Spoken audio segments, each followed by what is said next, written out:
Today's MTG box analysis will focus on the opening of a Lord of the Rings collector booster box that took place on June 29th, 2023.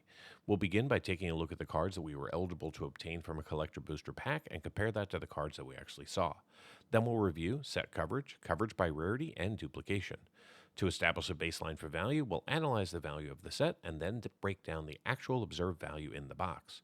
Finally, we'll conclude with a summary. If you want to go deeper into the analysis and see all of the metrics for this box and more than 125 others, simply join the channel at the Give Me the Data level. Let's jump right in with a comparison of the cards in today's box to the cards that we were eligible to see.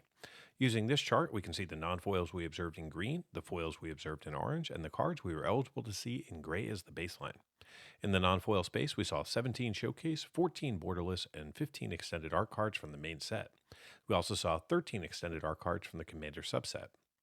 From the main set, we saw a variance of 5 cards among the primary colors of Magic in foil, with black having 11 and blue and red having 16. We also saw 3 foil showcase, 19 foil borderless, and 2 foil extended art cards from the Commander subset. In the coverage, we saw 1 of the 9 Nazguls in non-foil giving us 11% coverage. We also saw 53% of the showcase cards, along with 14 of the 19 borderless cards, good for 24%, and 15 extended art cards from the main set provided us with 29% coverage. The 13 of 106 extended art cards from the Commander subset gave us 12% coverage for that category. In the foil space, we saw 114 of the 420 cards, giving us 27% overall coverage. Our highest coverage among the primary colors of Magic was a tie between blue and red, each with 39% coverage of the set. From the Commander subset, we saw 2 foils out of a possible 106, giving us 2% coverage. Pivoting the coverage by rarity, from the main set, we saw 44% of the commons and 45% of the uncommons that we were eligible to see in non-foil.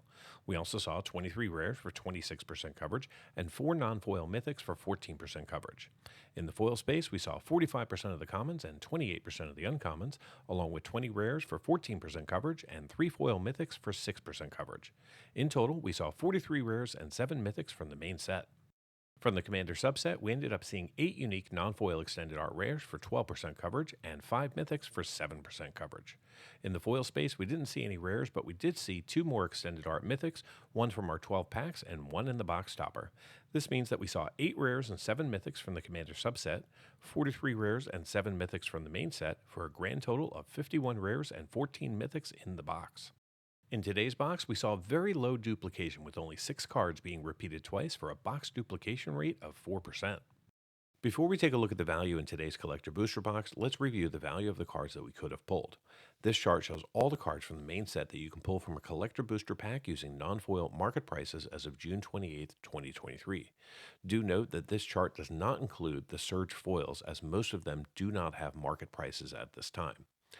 Currently, the set features 30 cards valued over $10, with the 2 most valuable being the Orcish Bowmasters, which is valued at $28.62 in standard frame and $30.90 in borderless, both of which are up a few dollars since Monday's box opening. Then you have the One Ring. The market has corrected itself, placing the bundle version of this card as the least valuable. However, the bundle edition is still a surprising $56.49.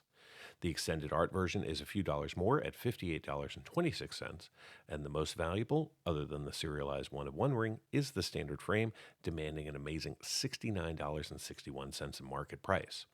All 3 of these continue to steadily rise in value. The set also features 16 cards valued between $5 and $10, 57 cards valued between $1 and $5, but the remaining 325 cards in the main set are valued under $1. If you were to add up the value of all 428 cards using non-foil market prices, you'd be looking at a total value of $889, which is up more than $220 in the last 3 days. Now let's begin to break down the observed value that we saw in this box, starting off in the non-foil space from the main set. In today's box, we ended up seeing 2 cards valued over $10.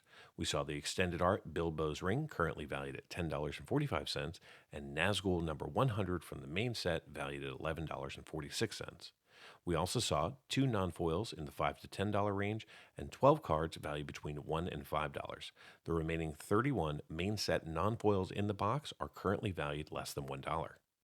In the foil space, we saw 3 cards valued over $10, including the Nazgul number 338, valued at $14.75, the pre-release Borderless Delighted Halfling, valued at $15.23, and the Borderless Orcish Bowmasters, valued at $36.42. We also saw 2 foils valued between $5 and $10, and 6 foils valued between $1 and $5. The other 108 foils from the main set are currently valued less than $1. Now let's shift gears and move over to the Commander subset. In collector booster boxes, you can pull up to 106 different extended art cards. Currently, 14 of these are valued over $10, with the top 5 being the same that we saw earlier this week. Urborg, Tomb of Yawgmoth, Glittering Caves, and Ancient Tomb are up over the past few days, but Cavern of Souls and the Great Henge have dropped a few dollars. The subset also features 13 cards valued between $5 and $10 and 26 cards valued between $1 and $5.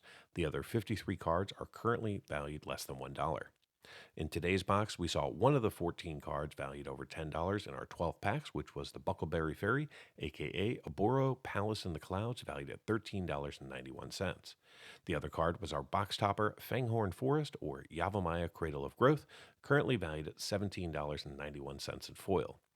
We saw 2 additional non-foils valued between $5 and $10, and 3 non-foils that are valued between $1 and $5. The other 8 cards that we saw from the Commander subset are currently valued less than $1. So how did this box perform?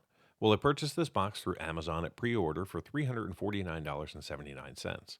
The current market price for these boxes as of June 28, 2023 is $480.52. This is up almost $43 since Monday. Today's collector booster box contained 12 packs with 15 cards each, allowing us to see 180 cards plus a box topper. That box topper ended up being Yavimaya Cradle of Growth, valued at $17.91. The 14 other Commander subset cards are currently valued at $39.43. The 57 common and 12 basic lands are valued at $13.36.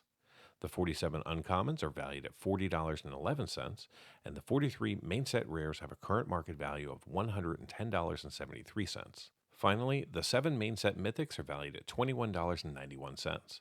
Add it all up, and the grand total for this box comes up to be a disappointing $243.45 in market value, which is a loss of $104 under the price I paid, which means that I only saw a return of 70% of my purchase price in card value. Now, for those of you interested in cards valued just over $2, the numbers look like this. In total, we saw 22 cards valued over $2 in this box, and they have a current combined value of $187.76, which means that those 22 cards represent 77% of the total box value. Be sure to come back tomorrow when I'll be doing a true side-by-side comparison of all the collector booster boxes opened up on the channel with updated pricing and a consolidated view of what I ended up with in the boxes. Get early access to videos, download the analysis for every box open on the channel, and personally DM me, just like these fine people, all by becoming a member of the channel through YouTube or over at mtgboxanalysis.com.